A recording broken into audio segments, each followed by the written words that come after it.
Hello and welcome to my video talking about my top 5 women in video games. Just a quick few notes before we start. That title is not totally accurate. This video is essentially just me screwing around in front of a microphone talking about a couple female characters in video games that I really like and of course the things I like about them. It is strictly just a way for me to see if this type of video is something that I enjoy making and if it will do okay. Second and most importantly, this is not gospel. I'm not claiming my word is law, and in fact, this is not even a ranking. Again, this is just a video talking about a handful of video game girls and the things I like about them. Okay, cool, let's go. Okay, starting off, we have Andrea from Starfield. Now, I know Sarah Morgan pronounces her name Andrea, but Sarah Morgan is British, and I would not take the word of a British person on how to pronounce anything. Now, Starfield is the newest addition to the Bethesda slot pile. However, I still quite liked it. Due to liking the style and format of those games, because I was raised on games like the Elder Scrolls and the Fallout franchise, I have a soft spot for said slop. Now, Andrea is one of the better written characters in this game, so let's talk about why I like her. I am now just realizing that I will probably be pronouncing this character's name 100 different ways because I cannot get it straight in my head. However, as will be the case with a lot of these entries, you will find that I love the voice acting performances of all of these characters. Andrea is no exception. Good voice acting can really solidify and perpetuate the depth of a character that is necessary to make them seem like actual beings in a world that is being lived in, and not just lines of code walking around on your screen, as with some games like, I don't know, Oblivion. Andrea is the only romance candidate in the entire game. Shut up. And what's more is that her companion, romance, and marriage quest lines are all top-notch in my eyes as a weathered Bethesda game enjoyer. They really serve to amplify that previously mentioned depth of her character and are set amongst some of the prettiest backdrops and contexts as well. Lastly, for my personal bias, her character and personality lined up perfectly for the character I made in my first Starfield playthrough purely coincidentally, and she is also tuned towards stealth gameplay, which is the gameplay style I naturally gravitated towards the first time I ever played a Bethesda game at the fresh young age of 9. I was a stealth archer assassin in Skyrim before I ever figured out what distinct playstyles were in those games. And in first playthroughs or new playthroughs of Bethesda games, I still definitely love to play stealth. Not exclusively, but I do. Moving right along, we have Curie.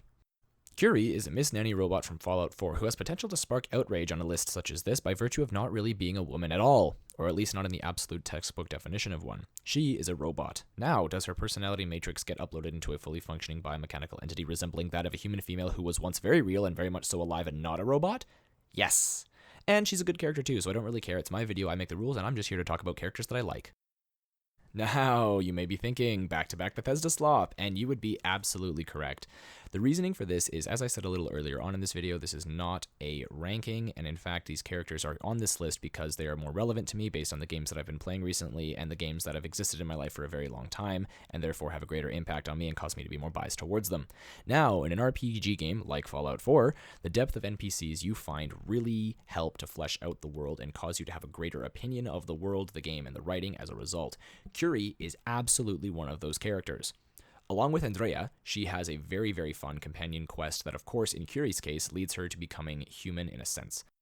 Getting into the actual game for a second, in a world so woefully wrought with complete and total nuclear annihilation, having a companion by your side is bubbly, well-disposed, and truly hopeful as Curie is an absolute game-changer for the perspective of the player character, which is one of a couple reasons why I see her as a solid romance candidate for the sole survivor. And now hang on just a second here. I promise that the women in this video aren't just here sheerly for romance purposes. You just so happen to be able to romance the first two here. It's not that kind of list though. You just have to trust me. Hold on. Next up. Oh boy, here we go. Now, this was consistent with Andrea a tad, but I hadn't really come out and said it. Female characters with protagonist attitudes are the bomb. When they are well written, given great performances, star in phenomenal games, and are fully in charge of who they are, it is almost unbeatable. Now, Faith Connors here fits the bill in every possible way just mentioned. The biggest leg up she has on Andrea, though, is that she doesn't just have a protagonist attitude, she is the protagonist. Faith Connors is the player character in both Mirror's Edge games, and God, mentioning Mirror's Edge makes me want to make the next video be, I don't know, top games I won't shut the fuck up about if you give me an inch. But that's going to have to wait. Anyways, Faith makes playing as her in both installments just so much fun. You could just fly around rooftops and hit hardcore parkour without a care in the world as a character who does not speak a single word, and it would still probably be a good game.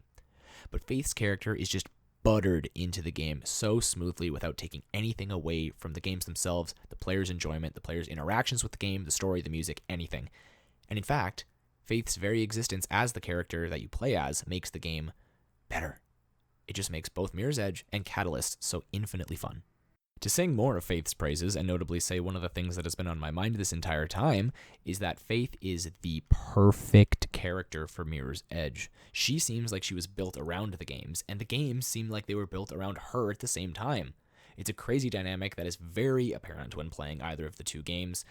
Even in the second game, which serves more as a soft reboot to the franchise, Faith was not derailed or pushed too far in one direction or another by developers who had no idea what they were doing. They did, in fact, thankfully, know what they were doing, and Faith remains consistently solid in both of her appearances, and her place in both games feels absolutely perfect no matter what. Okay, wait, hang on a second here. It's Lucina and Serana at the same time. Okay, just bear with me here for a second. This was done because of my personal love for the voice and the work of Laura Bailey. Any character she voices is an instant thumbs up for me no matter what, but these two just so happen to be the most relevant for the games that I really like. Now, why two, you may ask? Well, I really shouldn't have to explain myself here. Laura Bailey is a voice acting legend and one of my personal favorites of all time, so boom, that's it, the end. Now, there are a couple similarities between these two, and one of them happens to be a trope I quite like, but we will get into that in a minute. Both Serana and Lucina have endured ridiculously intense hardships that we're not going to get all the way into right now, otherwise we'd be here all day. But all you need to understand from this is that it provides them with a phenomenal amount of character depth. Bit of a spoiler warning here for both Fire Emblem Awakening and The Elder Scrolls V Dawnguard, but both Lucina and Serana have tragic happenings occur with their fathers, although Chrom and Harkon have nearly nothing in common, but that's besides the point. Back to that trope I was talking about earlier, and that is that these characters have their tragic and epic backstories revealed to us, and then we get to see them in the here and now, interacting with the player character. And I am such a sucker for watching those interactions develop their character as they grow a bigger part of the story, closer to the protagonists and the world, gaining more hope for the final outcome of the game, despite it all seeming so bleak to them at the start. There also exists slight similarities in how each of these characters interact with the player towards the final act of their respective games. Now again, spoiler warning if you have not played Fire Emblem Awakening. It came out in 2012 and is one of, if not the best game on the Nintendo 3DS. What are you doing? Anyways, I'm also realizing that the similarity for Serana may not be anywhere near as intense as this because guess what? I have not played the Castle Volkihar side of Dawnguard once in my entire life, and I have played Skyrim all the way through 5 times. Anyways, one super cool thing with Lucina is that if the player character decides to romance her, there exists unique dialogue that occurs when Lucina tries to steal herself and kill the player character to avert a horrible future after becoming romantically involved with them, and that is just so cool and really serves to pull you into the world of the game and become deeply invested in the follies of these characters. Also, guess what? Gale Force, the end. And now lastly, but certainly not least, we have Samus! Iran.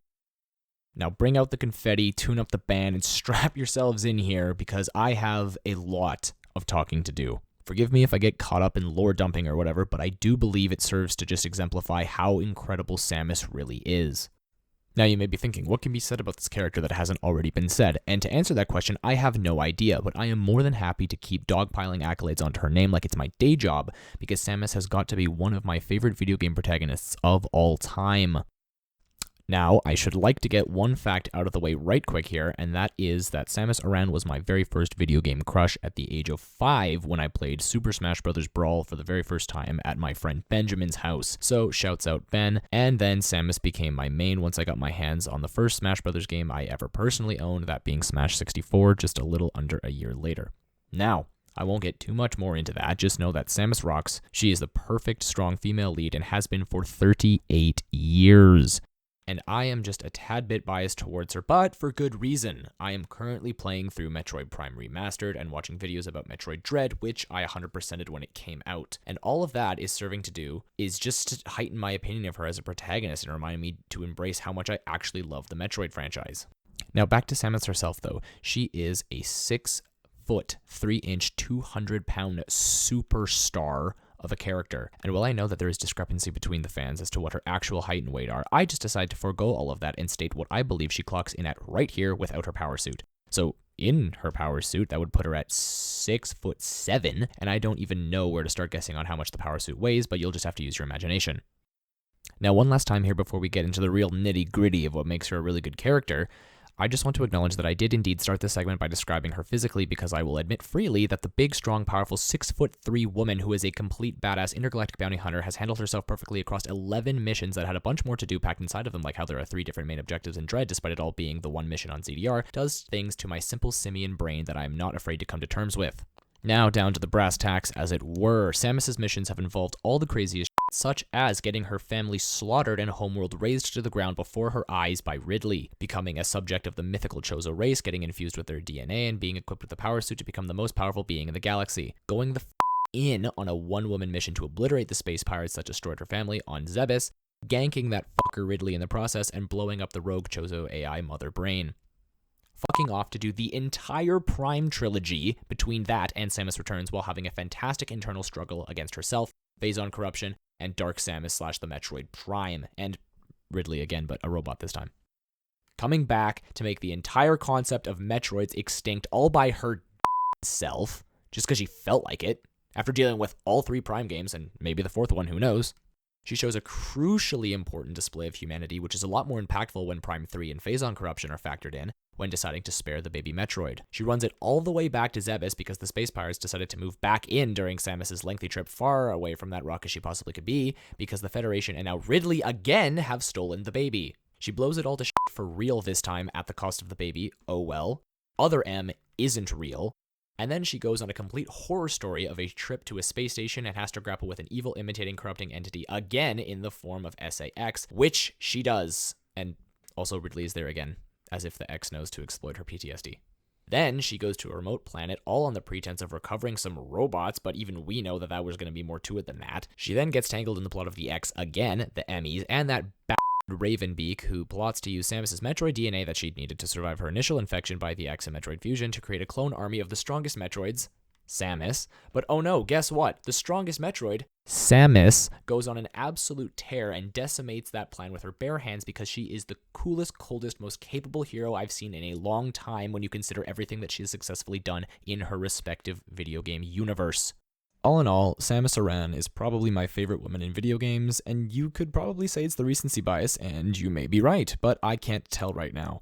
She is the paragon of the female protagonist and shows her 38-year consistency in all but one single f***up of a video game that she's ever been in, and if that is not a good resume, then I have no idea what is. And just like that, we're done. What's that you say? This video was just an excuse for me to gush about Metroid.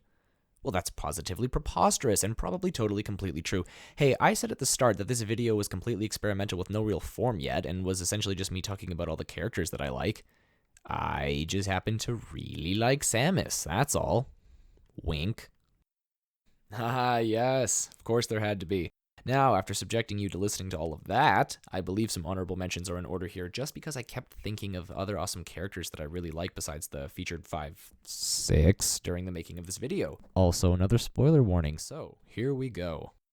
Now, with no real order in mind, let's address the women you see on your screen right now, starting with Elizabeth DeWitt. Now, the Bioshock trilogy and Infinite's subsequent epilogues hit me like a ton of bricks since I played them all one after another in the span of like a month and a bit, give or take. Elizabeth, being the centerpiece of it all, really solidifies her as a great character. Her usefulness in the game as a companion is praised as one of the best showings in video game history. We get to see multiple sides of her and her universal counterparts, which only serves to give her more depth and personality. And guess what? Masterful performance by Courtney Draper. I love voice acting. Being the key to the wicked story of Bioshock games is just a cool thing. Again, like if we were talking about Bioshock, we'd be here all day, so fuck, maybe even longer. But anyways, on to the next one. The Triforce of Wisdom. Now, this includes every incarnation of Princess Zelda, along with Sheik and Tetra, and anyone else I may be forgetting, I don't know.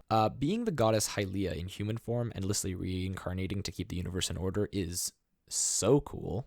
Skyward Sword, Breath of the Wild, Tears of the Kingdom, and Ocarina of Time did absolute wonders for her character development. I can't think of a single time Princess Zelda appeared off the top of my head that wasn't super cool.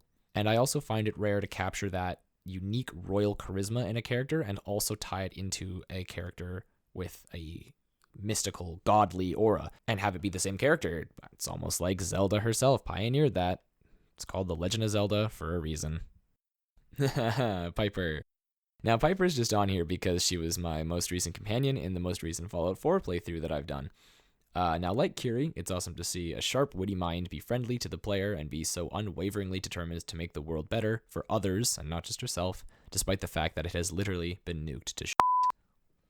Bayonetta, or Cereza.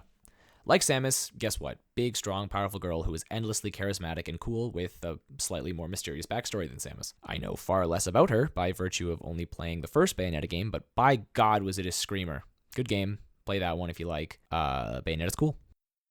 And if you'll notice, the great fairies from Tears of the Kingdom and Breath of the Wild are tucked up there in the corner just for the sole purpose of making my friend Gabriel mad. So, up yours, Gabe. Suck my hog.